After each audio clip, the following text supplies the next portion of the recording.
Recording start कर। Next topic लेते हैं अपना अपना नेक्स्ट टॉपिक है बिगिनर सेशन से आज का। उसका नाम है फाइनेंशियल रेगुलेटर्स एंड इंटरमीडियरीज। ठीक है। जब हम स्टॉक मार्केट में आते हैं ना, तो स्टॉक मार्केट में आने के बाद में बहुत सारी चीजें अपने को पता नहीं रहती है कि ये मार्केट को कौन चला रहा है, कैसे चला रहा है, किस तरह चला रहा है ना। तो इसके बारे में थोड़े अपने पास बेसिक बेसिक अपन क्वेश्चन उसके क्लियर करने जा रहे हैं आज। ठीक है। मेरा पहला डॉक्यूमेंट इसमें कुछ छूटा है क्या, मैं देख रहा हूँ एक बार। ठीक है, नहीं छूटा। ठीक है, चलो बढ़िया। दूसरा टॉपिक है फाइनेंशियल रेगुलेटर्स।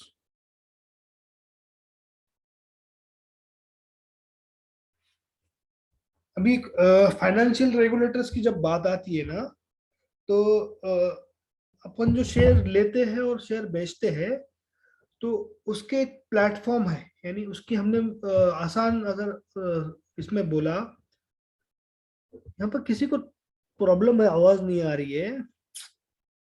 चैट बॉक्स में जो अपने बाकी एडमिन्स है ना, तो वो थोड़ा हेल्प करो यार ये सब चीजों को लेके। क्योंकि मैं अगर इधर बार बार ध्यान दूंगा तो मेरा डाइवर्ट हो जाएगा ध्यान। तो चैट बॉक्स में ध्यान दो। जिसको आवाज नहीं आ रही है उसको प्रोसेस बताओ किस तरह ऑडियो ज्वाइन करते हैं। ठीक है। तो मैं ये बता रहा था भाइयों कि स्टॉक मार्केट के अंदर दो मंडियां है, दो मार्केट है ना, जहां पर हम हमारे स्टॉक लिए जाते हैं और बेचे जाते हैं। तो कोई बता पाएगा वो स्टॉक एक्सचेंजेस के नाम? जो दो स्टॉक भाजी मंडी ही, जैसी भाजी मंडी होती है वैसे स्टॉक की मंडी के नाम कौन से हैं? चार्ट में कोई बता पाएगा? नदीम भाई ने बताया, BSc NSC, BSc NSC, BSc NSC, Bombay stock exchange और नेशनल स्टॉक एक्सचेंज। माशाल्लाह शकील भाई दोनों जवाब दे दिए। तो ये भाजी मंडी है, जिस तरह की अपनी भाजी मंडी होती है उस तरह की अपनी जो स्टॉक की मंडी है। तो ये मंडी के अंदर क्या होता है कि स्टॉक की खरीदी भी होती है और बिक्री भी होती है। ये समझ गए सब लोग? ठीक है। अली भाई, ग्रो जो है ना वो मंडी नहीं है। ठीक है, ग्रो क्या है वो हम मैं आपको आगे बताऊंगा। तो मंडिया जो है, यानी मार्केट जो है, दो दो ही मार्केट है इंडिया के अंदर। एक मार्केट है नेशनल स्टॉक एक्सचेंज और दूसरा मार्केट है बॉम्बे स्टॉक एक्सचेंज। ठीक है। बॉम्बे स्टॉक एक्सचेंज की अगर मैं बात करूं तो ये सबसे पुराना मार्केट है। ठीक है। एनएससी बोले तो निफ्टी नहीं भाई, नोमान भाई, एनएससी का मतलब निफ्टी नहीं है। एनएससी का मतलब है नेशनल स्टॉक एक्सचेंज। ये लिख लो। मैं नोट के ऊपर मैं बोल रहा हूँ आपको बार बार लिख लो बोल के, तो थोड़ा उस चीज को सीरियसली लेके आप सभी लोग के लिए बोल रहा हूँ मैं, नोमान भाई के अकेले के लिए नहीं। ठीक है। तो एनएससी का मतलब है नेशनल स्टॉक एक्सचेंज और बीएससी का मतलब है बॉम्बे स्टॉक एक्सचेंज। अगर आपको किसी ने पूछा कि ये दोनों में से पुराना कौन सा है, तो कोई बता पाएगा पुराना स्टॉक कौन सा है, पुराना मार्केट कौन सा है? एनएससी पुराना है या बीएससी पुराना है? ओके, दो रिप्लाई आए मुझे बीएससी के नाम से। BSc BSc BSc BSc BSc BSc BSc BSc. चलो माशाल्लाह, अपने पास में मतलब बेसिक वाला कोर्स सबने किया है, जो पहला सेक्शन है। तो सबको पता है कि बीएससी पुराना है ना। और बासित भाई तो माशाल्लाह बता भी दिए कितना पुराना है। तो बीएससी के अंदर कितनी कंपनीज लिस्टेड है, कोई बता पाएगा? बीएससी के अंदर, बॉम्बे स्टॉक एक्सचेंज के अंदर कितनी कंपनीज हैं? ये पहले सेक्शन में जो थे, पहले अपने इंट्रोडक्शन वाली क्लास में, उन सबको पता होगा कि बीएससी के अंदर कितनी कंपनीज हैं। बेहतरीन तरीके से लोग बता रहे हैं यहाँ पर। कोई बता रहा है 4,500, कोई बता रहा है 5,000, कोई बता रहा है 5,000, कोई बता रहा है 5,200 के आसपास, कोई बता रहा है 5,000। ये दोनों तरीके से, दोनों तरह आप भी जवाब देंगे और मैं भी पूछता रहूंगा ना। तो ये मतलब बहुत जबरदस्त तरीका है सीखने का। अली सैयद भाई 5,200, खिजर भाई 5,200। हमारे एडमिन्स भी इसमें रिप्लाई करेंगे तो मजा आ जाएगा। चलो, तो इसका आंसर है 5,200। ठीक है। तो बीएससी के अंदर 5,200 कंपनीज लिस्ट करी हुई है। मतलब बीएससी के अंदर हम जाके, बीएससी वाले मार्केट में, बीएससी वाली मंडी में हम जाके 5,200 कंपनीज के शेयर बाय भी कर सकते हैं और सेल भी कर सकते हैं। किसी के अब बहुत सारे डाउट्स होंगे, कहाँ से करेंगे, कैसा करेंगे सर, मुझे तो कुछ भी नहीं मालूम, मैं आज ही पहली बार ही आया। घबराओ मत, इंशाल्लाह स्टेप बाय स्टेप जाएंगे हम। ठीक है। तो बीएससी के अंदर 5200 कंपनीज है, यहाँ पर हम 5200 कंपनीज के अंदर से जो अपने को कंपनी पसंद है वो कंपनी का हम शेयर ले सकते हैं, बेच सकते हैं। ठीक है। इसी तरह से एनएससी जो है, नेशनल स्टॉक एक्सचेंज, ये नया है अपना, लेटेस्ट वाला है। तो कोई बता पाएगा नेशनल स्टॉक एक्सचेंज के अंदर कितनी कंपनी लिस्टेड है? माशाल्लाह, अल्ताफ भाई रेडी थे, 1200। और कोई बता पाएगा? अल्ताफ भाई के अलावा कोई बता पाएगा कितनी कंपनी अब मार्केट में नेशनल स्टॉक एक्सचेंज में लिस्टेड है? लोकमान भाई 1200, मोहम्मद अकरम भाई 1200।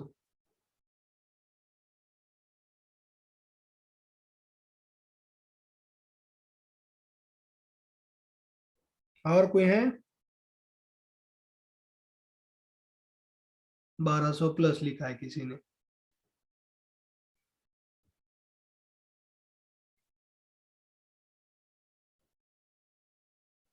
और कोई है?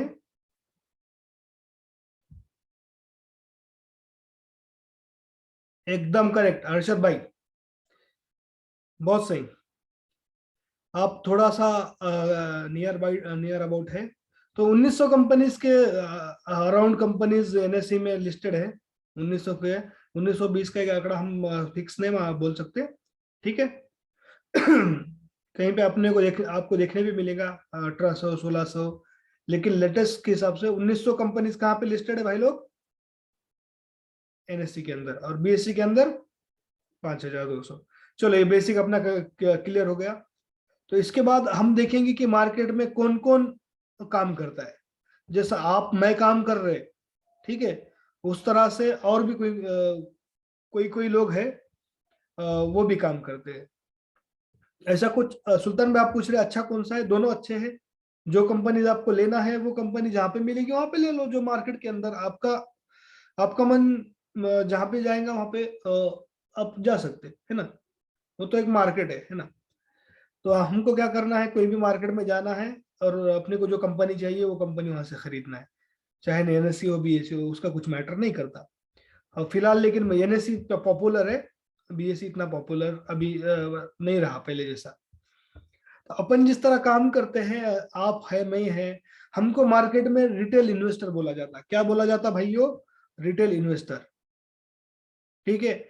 और इसी तरह हमारे साथ में और भी लोग रहते हैं, जो बड़े बड़े लोग रहते हैं, जैसा कि इंडिविजुअल डोमेस्टिक इन्वेस्टर रहते हैं, है ना, इंस्टीट्यूशनल इन्वेस्टर जिनको कहा जाता है, डीआईआई देखते होंगे आप। इसी तरह से बाहर देश की भी कंपनीज यहाँ पर अपने आकर पैसा इन्वेस्ट करती है अपनी कंपनीज में, उनको बोला जाता है फॉरेन इन्वेस्टर। ठीक है। एफआईआईएस, इंस्टीट्यूशनल इन्वेस्टर्स। इनको इंस्टीट्यूशनल इसलिए कहा जाता है क्योंकि ये कंपनी के थ्रू काम करते हैं। जैसा इंडिया के अंदर डीआईआई का अगर एग्जांपल देना होगा तो कोई दे पाएगा कि इंडिया के अंदर डीआईआई का एग्जांपल, डोमेस्टिक इंस्टीट्यूशनल इन्वेस्टर का कोई एग्जांपल दे पाएगा चैट के अंदर? एक बड़ा ग्रुप की वो जो कंपनीज के अंदर इन्वेस्ट करता है।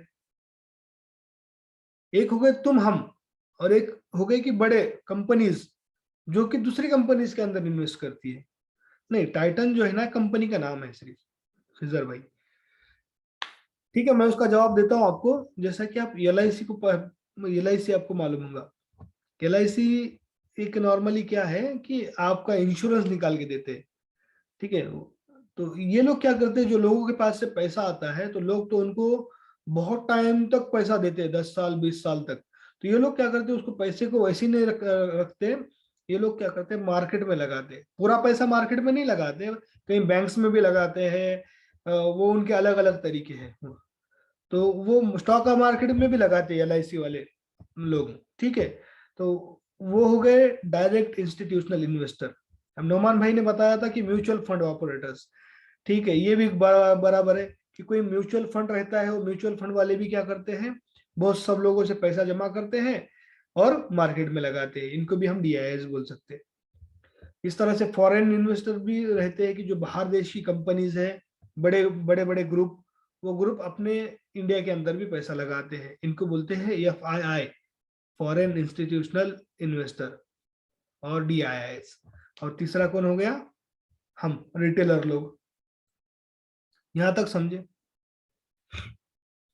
इस तरह से एसेट मैनेजमेंट कंपनीज भी रहती है, ठीक है, कि वो हमारे पैसे को मैनेज करती है, ऐसी कंपनीज भी रहती है। ये लोग भी मार्केट में काम करते हैं। तो इन सब के बीच में हमको काम करना है। अभी मैंने जो जो बोला ना, एक बार रिकैप कर लेते है ना, कि मार्केट में कौन कौन है। एक है हम रिटेल इन्वेस्टर्स,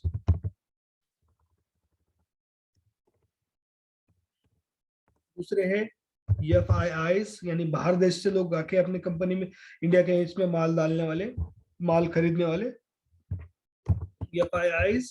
तीसरे हैं DIIs, ठीक है। चौथे हैं एसेट मैनेजमेंट कंपनीज, AMCs बोलते हैं उनको हम। NIIs नहीं रहते कोई इमरान भाई ऐसे, ठीक है। रिटेल रहते हैं, FIIs रहते हैं, DIIs रहते हैं, और एसेट मैनेजमेंट कंपनीज रहती है। तो ये सब लोग क्या करते हैं, अपनी मंडी में आते हैं और यहाँ पे मतलब माल खरीदते हैं। माल खरीदते यानी क्या खरीदते हैं? कोई भी कंपनी के शेयर्स खरीदते हैं।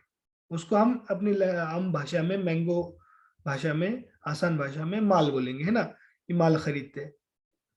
तो आप अगर, मैं आपसे अगर सवाल पूछूं कि यहाँ पर सबसे होशियार कौन, खरीदने में सबसे होशियार कौन होगा, कि हम लोग होशियार होंगे, या ये फाइनेंशियल, मतलब बाहर देश वाले अपने अगर कंपनी अपने देश में आकर माल अगर खरीद रहे, तो ये लोग को हम टैलेंटेड बोलेंगे, या अपने देश में बैठ के कुछ मालूमात वाले, नॉलेज वाले लोग जो कि मार्केट से माल खरीद रहे, बेच रहे, या ये एसेट मैनेजमेंट कंपनीज, इसमें सबसे मतलब इंटेलिजेंट कौन रहेगा?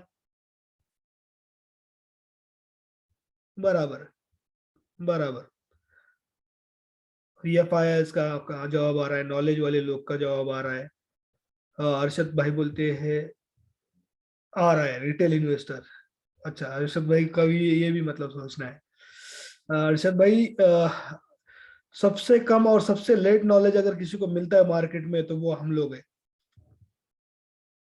समझ रहे कि रिटेल इन्वेस्टर्स जो है ना, इनको सबसे कम नॉलेज रहता है। शकील भाई ने एक जबरदस्त चीज बताई, प्रमोटर्स भी रहते हैं मार्केट में, लेकिन हम इनको कंसिडर इसलिए नहीं कर रहे कि इनकी प्रमोटर्स यानी कंपनी के खुद मालिक है। लेकिन फिर भी मैं लिख लेता हूँ, मार्केट में ये लोग रहते हैं बोल के, कि कंपनी भी खुद है। ये भी समझना पड़ेगा हमें। प्रमोटर्स यानी कंपनी खुद भी, मतलब खुद के भी शेयर्स उनके मालक लोग बेच सकते हैं और खरीद भी सकते हैं। इसका जवाब ये है कि सबसे लिमिटेड नॉलेज और सबसे लेट नॉलेज मिलता है वो हमको मिलता है। तो इसलिए हमको सबसे ज्यादा ध्यान देना है, इसलिए हमको सबसे बेसिक बेसिक से सीखना है, ठीक है ना। वरना हम जाके अगर कोई भी चीज खरीद लेते और कोई भी चीज बेच जाती और हमको नफा होता, तो ये सब चीजें सीखने की हमको जरूरत ही नहीं होती, ठीक है। तो हमने पता किया कि यहाँ पे कौन कौन काम करता है ना। इसके आगे चलते हैं। अब ये मार्केट को रेगुलेट कौन करता है, ये मार्केट के ऊपर ध्यान कौन देता है ना, कि इतना बड़ा मार्केट है, यहाँ पे अगर मार्केट में ध्यान नहीं देंगे, तो ये बड़े बड़े कम FIIs, DIIs, यानी बाहर के इन्वेस्टर, अपने देश के बड़े बड़े इन्वेस्टर, अपने ये इनको तो खा जाएंगे, रिटेल वालों को खा जाएंगे ना, फंसा, ट्रैप में फंसा लेंगे कहीं ना कहीं, शेयर के ट्रैप में।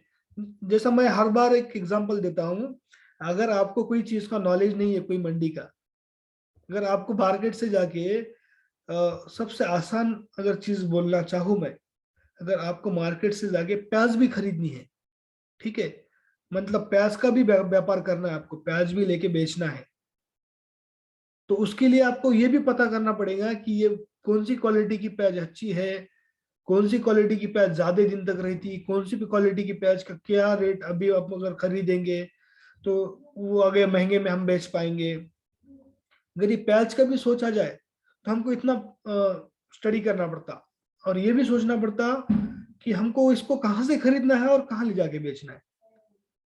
ठीक है, ये सब समझ रहे बात को। अगर हमको प्याज को खरीद कर बेचना है तो हमको इतना सारा स्टडी करना पड़ेगा, छोटी मार्केट के अंदर भी। अगर हमको बड़े मार्केट के अंदर, जहाँ पे इतने बड़े बड़े लोग हैं, FIS DIS, इनके साथ खेलना है तो हमको कितना उसकी स्टडी करना पड़ेगी, है ना, बहुत बहुत स्टडी करना पड़ेगी। और मतलब इतना PhD तो नहीं करना है अपने को, बस बेसिक समझना है कहाँ पे अपन फंस सकते, तो वो हम समझ रहे। अगर वैसी चीजें अगर हम नहीं समझेंगे तो सबको पता है हर्षद मेहता स्कैम क्या था, देखा ही होगा स्कैम 1992, बहुत सारे लोगों ने। मैं प्रमोट नहीं कर रहा हूँ पिक्चर को, लेकिन मतलब ऐसे स्कैम होते हैं और मार्केट के अंदर इस तरह से मैनिपुलेशन होता है। ठीक है, तो वो मैनिपुलेशन से हमको बचना है।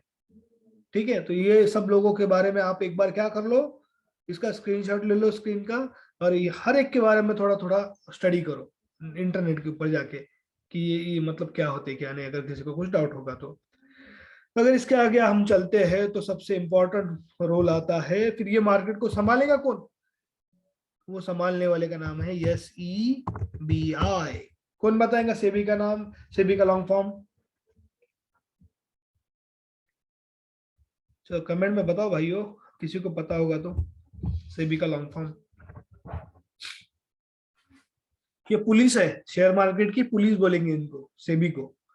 ये सब ध्यान रखेंगी कि कौन किस तरह से खरीद रहा है, कौन किस तरह से बेच रहा है, कोई किसी के साथ धोखाधड़ी तो नहीं कर रहा है, कोई कंपनी अपने मतलब कंपनी को बचाने के लिए कुछ गलत हरकत तो नहीं कर रही है। माशाल्लाह। तो मिनाज भाई, इमरान भाई, इनके जवाब एकदम सही है, security exchange board of India. ठीक है, तो ये गवर्नमेंट के थ्रू रेगुलेट होता है मार्केट। ठीक है, इसको देखने वाला कौन है? गवर्नमेंट है ना, सरकार देखती है इसको अपनी। तो जो चीज को सरकार रेगुलेट करती है उसको हम मतलब एक स्टेबल ही समझ मान सकते हैं, एज कम्पेयर टू अगर हम समझेंगे कि ये कंपनी के कोई कंपनी के थ्रू इसको ध्यान चलाया जाता है। अगर ऐसा अगर रहता तो बहुत सारे मतलब कंपनीज आती और धोखाधड़ी करती और शेयर मार्केट बंद हो जाता। लेकिन शेयर मार्केट बंद हुआ क्या? नहीं हुआ।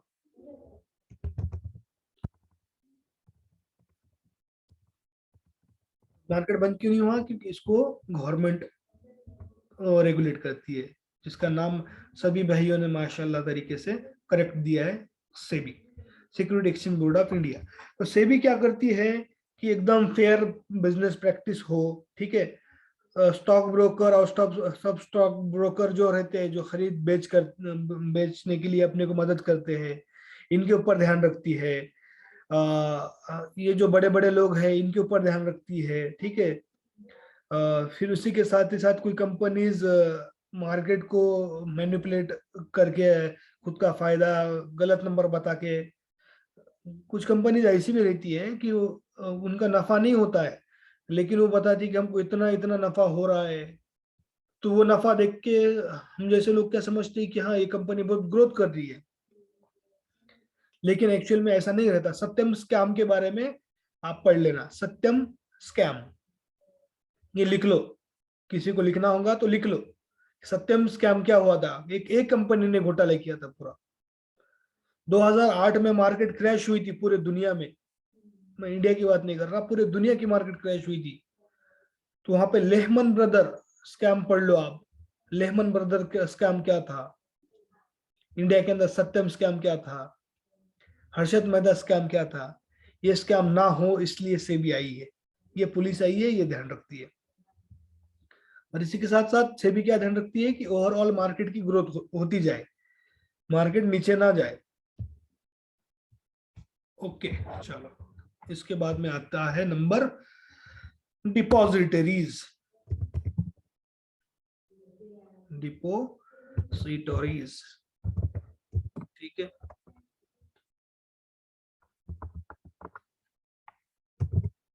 डिपॉजिटरी यानी क्या होता है भाई, किसी को पता है? डिपॉजिटरी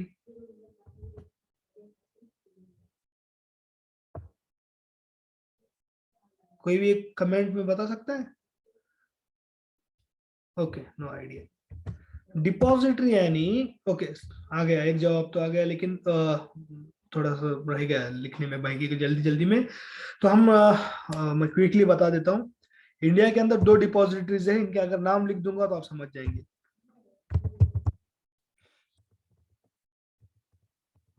ठीक है, एनएसडीएल और सीडीएसएल, यानी यहाँ पर हम जो चीज शेयर्स खरीदते हैं तो ये इनके पास में जाके अपने सेव हो जाते हैं। जिस तरह हम पैसे बैंक के अंदर जाके सेव करते हैं, उसी तरह ये बैंक्स हैं शेयर मार्केट की। ठीक है, उनके नाम है एनएसडीएल एंड सीडीएसएल। ठीक है, एनएसडीएल का लॉन्ग फॉर्म है नेशनल सिक्योरिटी डिपॉजिटरी लिमिटेड, उसी तरह से सेंट्रल डिपॉजिटरी लिमिटेड है ना, सिक्योरिटी लिमिटेड। जहां शेयर खरीदा होता है वहां अपना शेयर रखा होता है। ठीक है बासित भाई, राइट। मतलब अगर हम मार्केट में जाके शेयर खरीद रहे हैं तो पहले तो उसके सर्टिफिकेट मिला करते थे। जब पहले जमाने में इंटरनेट नहीं हुआ करता था तो उस जमाने में ऑफलाइन चलता था मार्केट, अभी पूरा ऑनलाइन हुआ है। तो ऑनलाइन कहाँ पे रखना चाहिए, तो ये इनके पास रहता है, एनएसडीएल और सीडीएसएल। डिजिटल फॉर्म में रहता है ये सब चीजें। ठीक है, इलेक्ट्रॉनिक फॉर्म में, कौन से फॉर्म में रहता है वो लिख लो, इलेक्ट्रॉनिक फॉर्म में ये सब चीजें अपनी रहती है, ये इनके पास में। तो मार्केट के बैंक के अगर आपको नाम पूछूं तो आप नेक्स्ट टाइम इंशाल्लाह मुझे बताना कि एनएसडीएल है सर और सीडीएसएल है, ये 2 बैंक है। ठीक है, तो ये बैंक के पास अपने को ना एक खाता खोलना पड़ेगा, है ना। वो खाते को क्या बोलते हैं,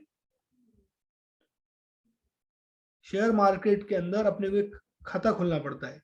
वो खाते के अंदर अपने शेयर्स सेव रहते हैं। हाँ सबको पता है माशाल्लाह, डीमैट। ठीक है, तो ये डीमैट के अंदर अपने शेयर्स सेव रहते। तो किसी का अगर इसके अंदर कुछ सवाल होगा कि होता ही है, बहुत सारे लोग को डाउट होता है कि ये डीमैट अकाउंट के अंदर हम कितने टाइम तक पैसा अपना शेयर्स रख सकते हैं। तो हम इसको ना जिंदगी भर के लिए पैसा अपना शेयर्स इसके अंदर रख सकते हैं। 10 साल, 20 साल, 50 साल, आपको जब तक रखना है तब तक रखो, कोई टेंशन नहीं है। ठीक है।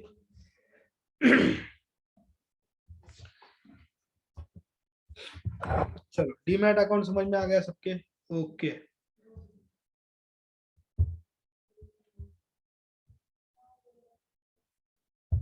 अभी इसके अंदर आता है इंपॉर्टेंट सवाल इसके आगे का। अभी तक क्या समझा हमने कि मार्केट है, मार्केट के अंदर बहुत सारे लोग हैं, अलग अलग तरीके के, रिटेल है, एफआई डीआई है, डीआईआईज है, या एएमसीज है, प्रमोटर्स है। ठीक है, फिर इसको रेगुलेट किया जाता है गवर्नमेंट के तरफ से, उसका नाम है सेबी, सिक्योरिटी एक्सचेंज बोर्ड। ठीक है, फिर जो हमने शेयर खरीदे वो हम रखते हैं से बैंक के पास में, एनएसडीएल, सीडीएसएल। ठीक है, और ये